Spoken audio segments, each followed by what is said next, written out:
You ever stop and wonder what keeps your feet planted on the ground, but also keeps the moon hanging up there in the sky? Well, it turns out it's the exact same force. Today, we're going to pull back the curtain on that force, Isaac Newton's Universal Law of Gravitation.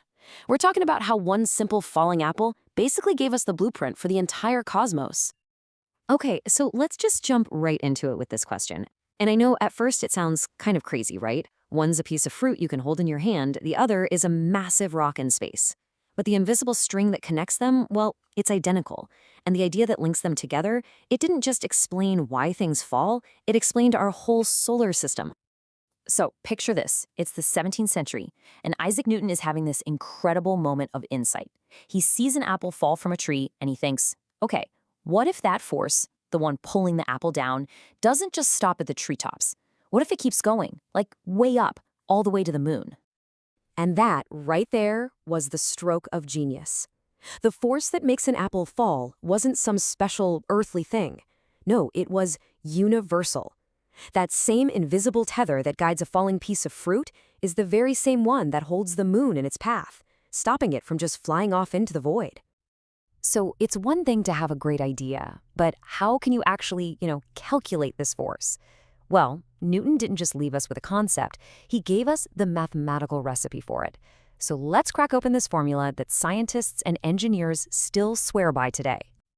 Okay, I know, that sounds like a mouthful from a textbook, but let's just boil it down. What it's really saying is that literally everything with mass pulls on everything else with mass.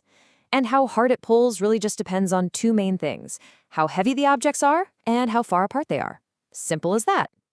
And boom, here it is, the recipe for gravity, all packed into one super elegant equation.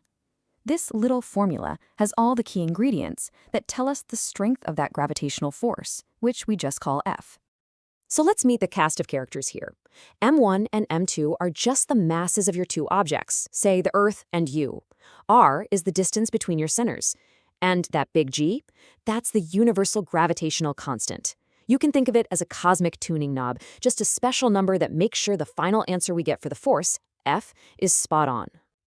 All right, so out of all those variables in the formula, let's zero in on the two that we can really feel and understand intuitively: mass and distance. These are the two ingredients that really crank up or dial down gravity's pull in a big way. So the rule for mass is super simple. More mass means more pull. It's the Earth's absolutely enormous mass that creates the powerful gravity we feel every single second. And yeah, a bowling ball has more mass than a pebble, so technically its gravitational pull on you is stronger. It's ridiculously tiny, but it's there. Now, distance, this is where gravity gets a little dramatic. The force gets weaker as things get further apart, but it gets weaker fast. This is called the inverse square law. So get this.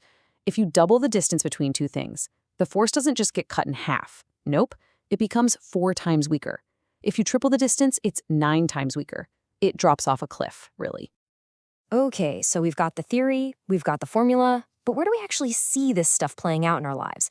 Let's look at a few real-world examples that make this whole abstract idea feel, well, real.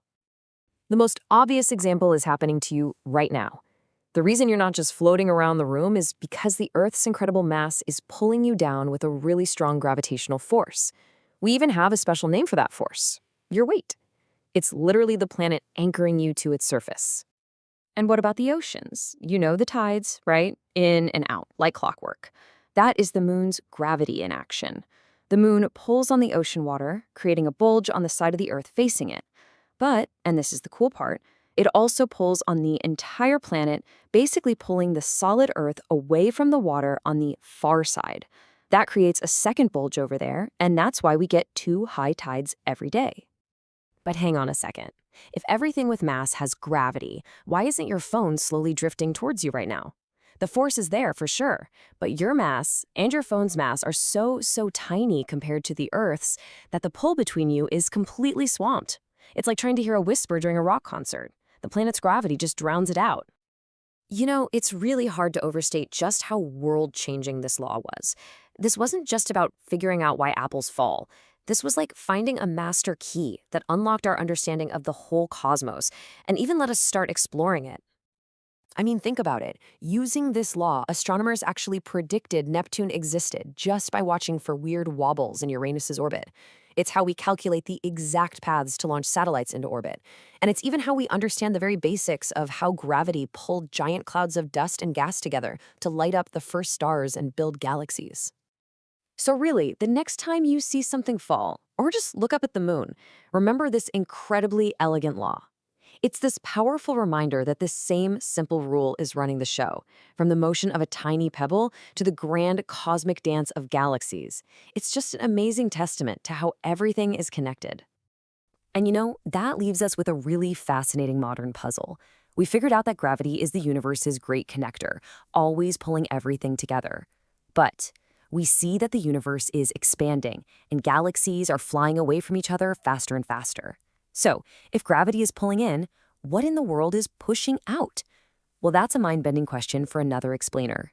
Thanks for tuning in.